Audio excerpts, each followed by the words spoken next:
The waiting is over, and the most dangerous question hanging over the royal family has finally been answered. After years of fractured loyalties and palace silence, King Charles has drawn a line around Prince Harry and Meghan Markle that may never move again. There will be no restoration, no quiet return, and no secret passage back into senior royal life. Family contact remains possible, but the institution has closed ranks. The shock is not that Charles said no. It is why he decided keeping the door open had become more dangerous than shutting it. Charles reportedly read the final briefing twice before setting it down. Because this was never just protocol. It was about his younger son, Harry, and years of mistrust. A working senior royal officially represents the sovereign, follows palace rules, and accepts institutional discipline. Restoring Harry and Meghan would reopen arguments over loyalty, confidentiality, public criticism, commercial work, access, and authority. Charles faced a brutal choice: protect the monarchy by ending uncertainty, or leave the dispute unresolved. When Harry received the ruling privately, he said nothing at first. Meghan watched his expression tighten as the meaning became unavoidable. This was not another pause. Harry had never viewed royal duty as simply employment. It was identity, family, belonging, and status fused together. Charles was telling him that father and son reconciliation might survive, but it would no longer become a hidden route back to official royal power. That distinction turned a family wound into an institutional boundary. Charles made clear that personal trust could be rebuilt, while institutional restoration remained closed. Harry could still be his son. Meghan could remain part of the wider family. Private contact was still possible. But the palace would no longer repeatedly renegotiate whether the Sussexes could return as senior working royals. That separation looked clean on paper, yet was explosive, because Harry had long connected belonging with status. Now, Charles was deliberately separating the two. And one private Windsor meeting explains why. That Windsor meeting had been designed to test whether a limited return might work, selected royal duties, continued independence, but strict boundaries around statements, commercial activity, confidentiality, and access. William entered cautiously, aware the agreement could become his problem as future king. Meghan wanted independence without humiliation. Harry wanted belonging without permanent suspicion. William wanted stability without pretending the damage had vanished. Charles wanted every outcome, until the discussion exposed how impossible that was. The trouble started when Harry realized the proposed return came wrapped in conditions. To him, the restrictions meant re-entering royal life while still being treated as untrusted. Then he asked what Charles feared. Why should reconciliation begin with Harry proving loyalty before the family proved theirs? Harry challenged whether the monarchy had ever truly protected him when pressure became unbearable. Charles answered that protection and agreement were not always the same thing, but Harry made a demand that changed everything. Harry wanted written assurance that another future disagreement could never result in his sudden removal from duties. William objected immediately, arguing that no individual royal could demand immunity from the sovereign's authority to decide who represents the crown. Harry pushed back because returning without protection meant entering a system where his position could vanish after another conflict. Suddenly, the argument was no longer about forgiveness. It was about power, security, and who controlled the terms of Harry's place inside the monarchy. Harry pushed his chair back, looked directly at Charles, and asked whether he was being invited home or merely being managed. William tried to return the conversation to trust, but Harry had heard enough and left before Charles gave the answer he wanted. The king remained behind with William, shaken. In the silence afterward, Charles recognized the real crisis. They were not negotiating duties anymore. They were negotiating two different definitions of trust, and neither side believed it could safely surrender first. Harry wanted security before returning. William believed trust had to come before security. Charles realized forcing those positions together could poison both the family and the institution. The Windsor meeting ended without an announcement, but the consequences followed everyone out of the room. When Harry later confronted Charles privately, there were no advisors, secretaries, or briefing papers between them. He asked the only question left: was the rejection temporary, or had the old path back disappeared completely? Charles answered as father and sovereign. Harry would always be his son, but affection could not rebuild an official role while trust, responsibility, and competing public identities remained unresolved. Harry immediately asked whether William had pushed for that answer.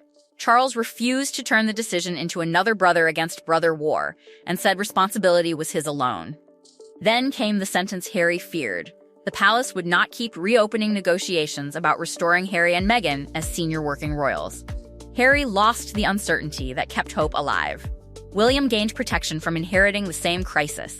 Meghan faced the limits any return would impose on their independence. Charles chose clarity. But if the royal door was closed, what would happen when Harry tried to walk back through the family door instead? Harry left that conversation carrying something heavier than rejection. For years, every warmer exchange with King Charles had allowed one dangerous possibility to survive in the background. Perhaps reconciliation would eventually reopen the palace doors. Now that possibility had disappeared. Charles had deliberately separated family from institution, affection from authority, and fatherhood from monarchy. Harry realized that every future conversation with his father could become warmer without bringing him one step closer to the position he once held beside Prince William. That distinction hurt far more than the loss of ceremonies because it erased the uncertainty that had quietly kept hope alive. Meghan immediately recognized another consequence that Harry had not fully accepted. Every discussion about returning had forced them to measure the independent life they built after leaving Britain against the palace they left behind. Every headline about reconciliation reopened the same debate. Every family meeting sparked speculation that the Sussexes were coming back. Charles had now ended that cycle. The monarchy was no longer offering partial restoration, temporary arrangements, or another round of negotiations. The institution had chosen certainty over flexibility. And that certainty changed everything about the future Harry and Meghan would have to build. Inside Buckingham Palace, planning quietly moved forward without leaving a place for Harry or Meghan inside the working structure of the crown. There would be no phased return, no restored calendar of engagements, and no reserved role waiting in the future. Harry and Meghan would remain non-working members of the royal family. They could still attend certain family occasions, but they would no longer carry out official duties on behalf of the sovereign. It was a distinction Charles considered essential because private invitations could no longer be mistaken for institutional restoration. Harry struggled with that reality. Every previous conversation with Charles had encouraged him to believe that rebuilding trust personally might eventually restore him professionally. The latest ruling destroyed that belief completely. Even if father and son repaired every emotional wound, the official answer would remain exactly the same. For Harry, that realization became the hardest part of the decision. The palace was no longer asking him to wait. It was telling him there would be nothing left to wait for. Meghan looked at the situation differently. She privately questioned whether chasing a version of royal life that no longer existed had trapped them emotionally between two separate worlds. They had fought for greater independence, established a new public identity, and built commercial opportunities outside palace control. Yet every rumor about returning dragged them back toward the institution they claimed to have left behind. She reminded Harry that real independence meant accepting a future that no longer depended on whether Buckingham Palace ever changed its mind again. Harry reread the message summarizing the arrangement before locking his phone. After a long silence, he admitted something unexpected. Nothing in the decision prevented him from returning as Charles's son. Meghan immediately understood the importance of those words. Perhaps, she suggested, this was the distinction Harry had resisted from the beginning. Charles had refused to restore the role, but he had not refused the relationship. The institution had closed one door without officially locking the other. That realization changed the emotional meaning of everything that followed.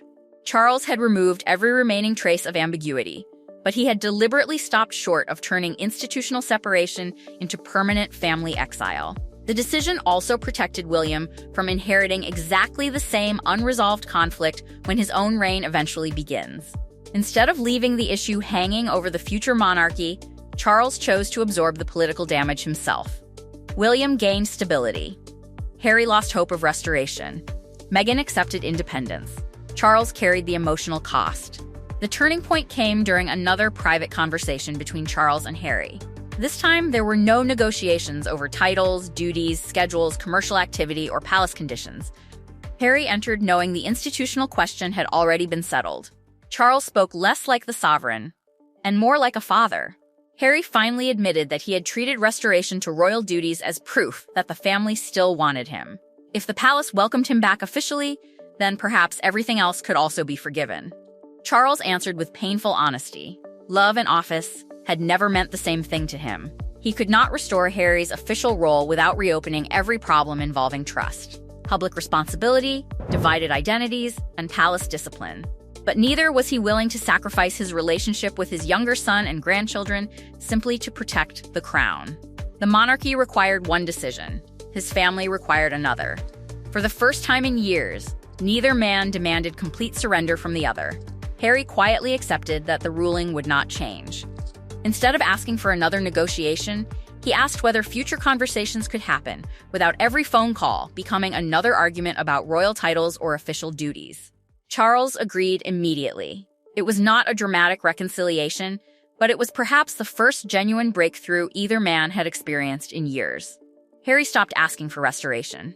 Charles stopped speaking only as king. Then the palace decision reached the public, and the family instantly lost control of the story. Newspapers splashed the words, "No royal return," across front pages above photographs of Charles and Harry. Television crews gathered outside Buckingham Palace. Commentators declared the Sussexes' working royal chapter officially finished. Some praised Charles for protecting the monarchy. Others accused him of making permanent the distance between a father and his younger son. The same decision instantly became two completely different stories.